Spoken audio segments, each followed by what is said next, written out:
You are about to step into a mystery where science meets the unknown. Picture Earth at night from orbit. A dark sphere banded with faint auroras, like breath on a window. Invisible to the eye, a vast magnetic cocoon hums around the planet, deflecting charged particles hurled from the sun. It is our planet's unseen armor, a living shield forged in the fire of the outer core. And yet, history written in stone says this shield is restless. It drifts. It wavers. Sometimes it weakens to a whisper and even flips inside out. When the sun rages, the shield buckles. Power grids fail. Satellites glitch. And the sky over the tropics glows with polar light. The question isn't whether Earth has protection, but how and why that protection sometimes falters. And what that means for a civilization that now wraps the magnetic Earth in delicate electronics. And if you'd like to help me bring more of these mysteries to life, don't forget to like, comment, and subscribe. Tonight we'll descend from auroral curtains to molten iron, from Viking compasses to spacecraft, to ask, how does the planet build a magnetic field? Why does it sometimes fail? And what do those failures reveal about the deep engine beneath our feet? Long before physics had a name for it, people felt magnetism in their hands. Lodestones, naturally magnetized iron-rich rocks, pulled on iron and on each other. By the 11th and 12th centuries, navigators in China and later in Europe were floating magnetic needles to find north. The sea learned the sky's geometry. In 1600, William Gilbert argued that Earth itself behaved like a giant magnet and suggested the globe harbored a magnetic heart. 2 centuries later, Edmund Halley charted the drifting of magnetic declination, the angle between magnetic and true north, and hinted at slow change within the planet. Then came the era of precision. In the 1830s, Carl Friedrich Gauss designed instruments to measure the field strength in geometry, and developed the language we still use to describe its spherical harmonics, the dipoles and ripples stitched together into a global map. The north on your compass is just the largest note in a complex chord. The 20th century brought revelations in stone. Lava cools and tiny iron minerals freeze like billions of compasses. Sediments settle in a line.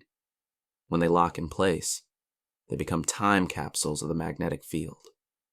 In 1906, Bernard Brunès found ancient basalt in France magnetized in the wrong direction.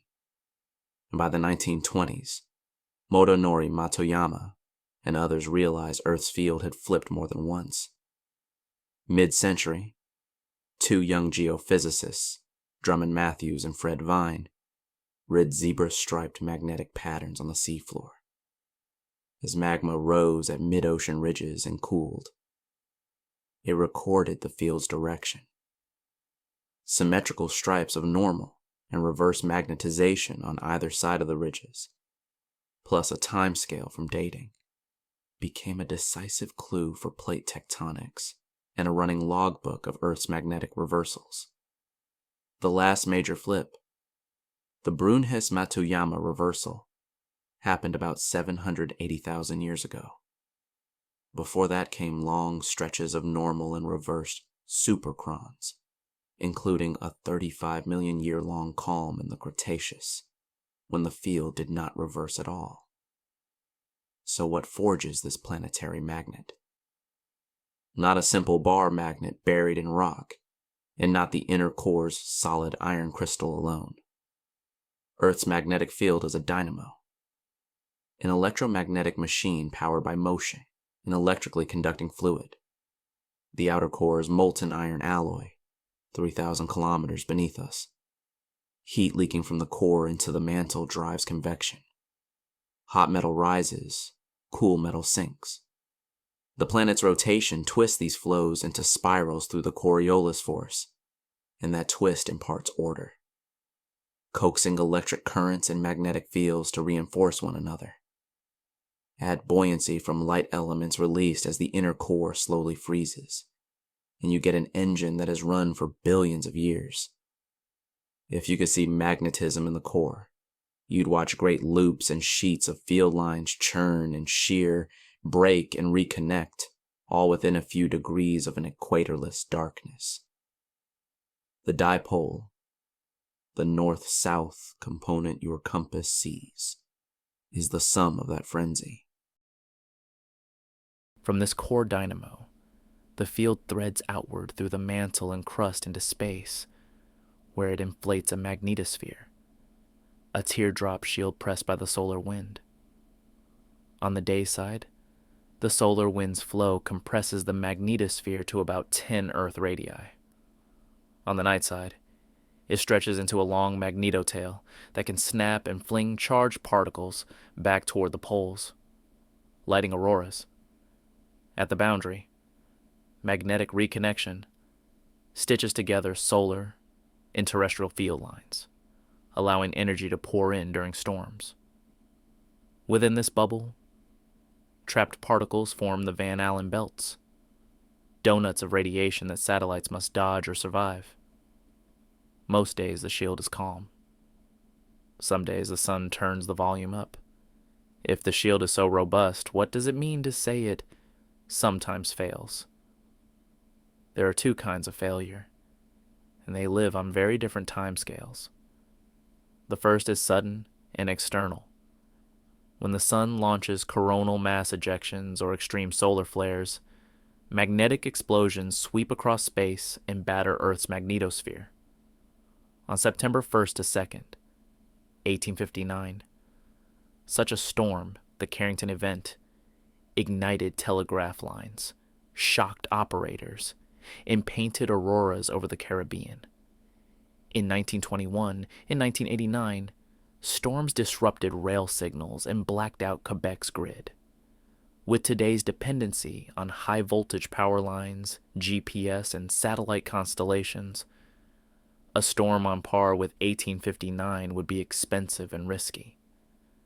The field isn't gone on those days.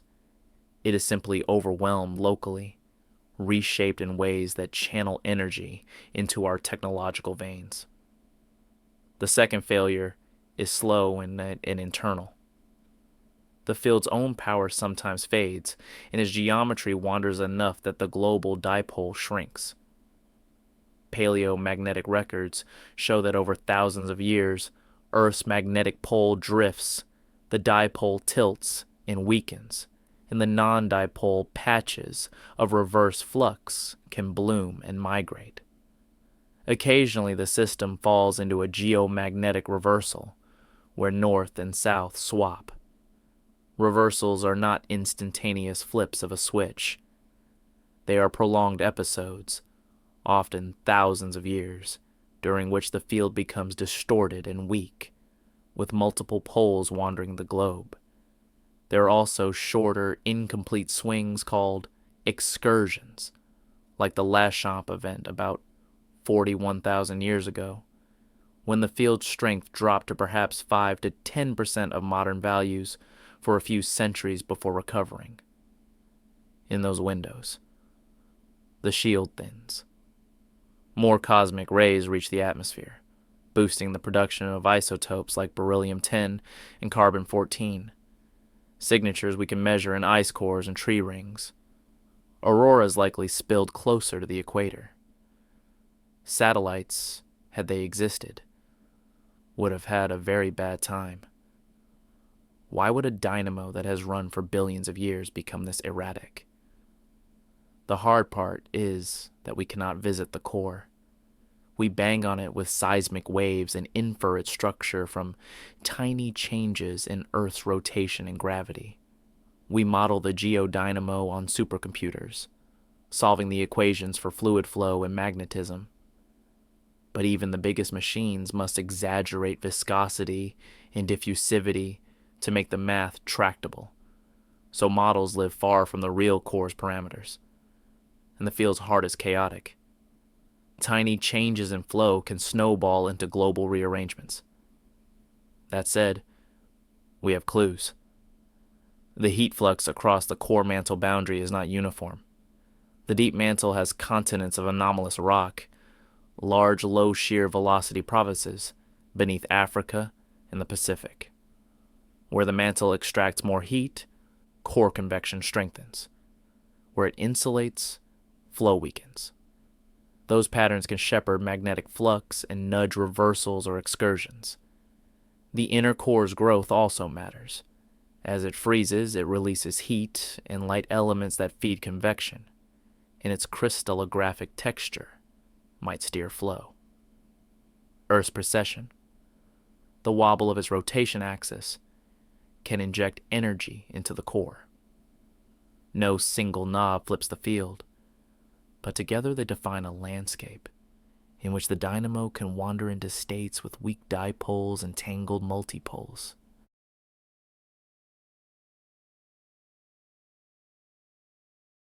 For all the drama in deep time, what about now? Measurements over the past century and a half show the field has weakened by roughly 10%, with an especially curious feature over South America and the South Atlantic, a broad region where the field at satellite altitude is unusually weak, the South Atlantic Anomaly. There, the inner Van Allen belt dips closer to satellites, increasing radiation exposure. Instruments glitch more often. Spacecraft take special precautions when passing through. The anomaly seems linked to a reversed flux patch at the top of the core, an area where the field points opposite to the global dipole. These patches migrate. The anomaly changes shape and drifts. None of this signals an imminent flip. Reversals usually take thousands of years, and the field has weathered many wanderings without inverting. But it is a reminder that the geodynamo is not a metronome. Our compass is riding a restless tide. The idea that the field could fail entirely sometimes fuels apocalyptic storytelling. Strip away the magnetosphere and the atmosphere will be scoured from the planet. But the physics is kinder. Mars lost most of its atmosphere, not because it lacked a magnetosphere alone, but because it was small. Its interior cooled faster. Its dynamo died early, and its weak gravity and lack of outgassing couldn't compensate against solar wind erosion over billions of years. Earth's gravity, continued volcanic degassing, and its thick atmosphere offer substantial protection, even when the magnetic field weakens.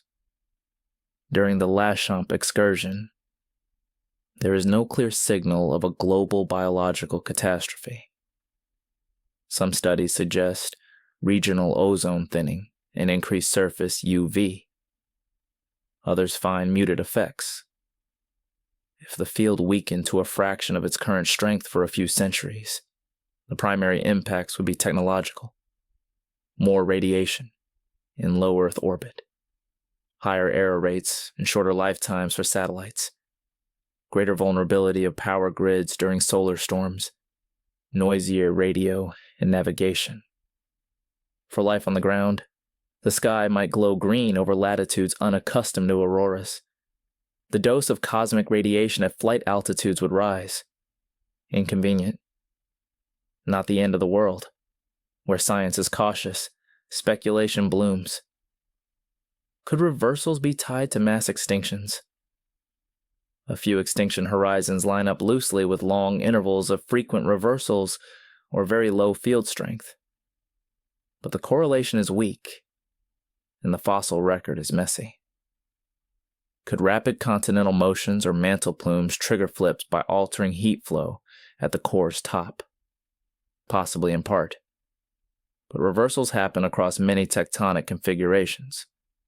Supercontinents see both calm supercrons and active flip epochs. Could the South Atlantic Anomaly be the seed of a new reversal? A crack where the field will tear? It is a symptom of core dynamics, not a cause alone. There is real mystery here, but also real restraint in what the evidence supports. If we zoom back out to the sun and the magnetosphere, the other failure mode presses its own urgency. Solar activity waxes and wanes in roughly 11-year cycles, with interludes of grand minima and maxima. Bursts of solar plasma can reach Earth in 1 to 3 days, the fastest in hours. When they arrive, they compress the magnetosphere, seed currents in the ionosphere, and induce currents in long conductors on the ground. Modern power grids, continental webs of high-voltage lines, are vulnerable. Polar route flights face radio blackouts and higher radiation. Satellite drag spikes as the upper atmosphere heats and puffs up. Engineers design satellites with shielding and safe mode protocols. Operators monitor space weather like meteorologists watch hurricanes. But our appetite for orbit, thousands of satellites for communication, imaging, and navigation, means the stakes keep rising. The shield doesn't fail on these days. It does its job by absorbing and rechanneling energy, but the cost is paid in the systems we've strung through its currents. Our knowledge of the field today is richer than ever. Ground observatories form a global network. Satellites flown by multiple agencies, Ørsted, CHAMP, and especially ESA's Swarm trio, map the field's geometry and its slow changes, peeling away contributions from crust, mantle, core, and ionosphere. Seismology refines the core's shape and the mantle's deep structures. Laboratory experiments spin vats of liquid sodium to mimic dynamos and explore instabilities. Supercomputers push closer to realistic core conditions and reproduce reversals, excursions, and anomalies resembling the South Atlantic's. Even trees and ice help. Annual rings and layered snow. Record bursts of cosmogenic isotopes that track both solar storms and magnetic field changes. It is a portrait painted by many hands, across disciplines and timescales. Why, then, is this also difficult to solve? Because the system couples extremes. The geodynamo operates under pressures and temperatures we cannot reproduce. It evolves on timescales longer than human lives, and it's sensitive to boundary conditions set by a mantle that moves on its own slow clock. The magnetosphere answers to the sun's moods, which spring from magnetic tangles on a star we cannot touch. The data we do have are partial. A few thousand years of direct measurement, 150 years with real precision. A patchwork of rock records that are uneven across continents and time. In the middle stands humanity, newly dependent on technologies that did not exist even 2 solar cycles ago. The shield sometimes fails, is less a sentence about doom than a reminder that we live inside a dynamic machine and have placed delicate things within its currents. There is a philosophical charge here too. The magnetic field is both utterly natural and intimately human. Without it, Earth might have been a different world. With it, our ancestors learned to cross oceans and deserts by an invisible thread. Today, that same thread feeds our satellites their orbits, and our grids their vulnerability. The field's reversals, written in black stripes on the seafloor, teach us that stability is often an illusion assembled from long averages. The South Atlantic Anomaly shows that normal can contain local strangeness big enough to touch daily life. The Aurora, beauty born from a solar punch, leans into the paradox even further. Sometimes the shield's struggle is the very thing that lights the sky.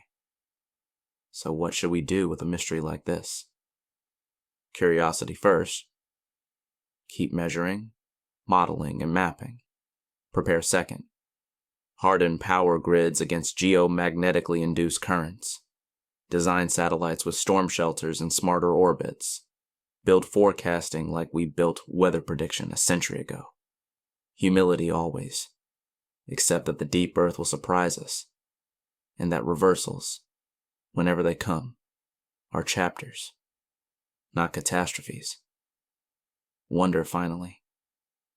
Walk outside on a clear night at high latitude and watch the planet write its own biography in green and red across the stars. We began with an image, the planet breathing Aurora, and a promise that the shield sometimes fails. Now we can say what that means. The sun can bruise it, and the core can thin it. In both cases, Earth remains a living world, and our task is to live wisely inside its changing envelope. So let me leave you with a question to carry into the comments. If you knew that the sky will, once in a while, explode with light, and that the compass needle is only steady on human timescales, what would you build differently? On the ground, in orbit, or in our stories? To live well beneath a shield that protects us precisely because it moves.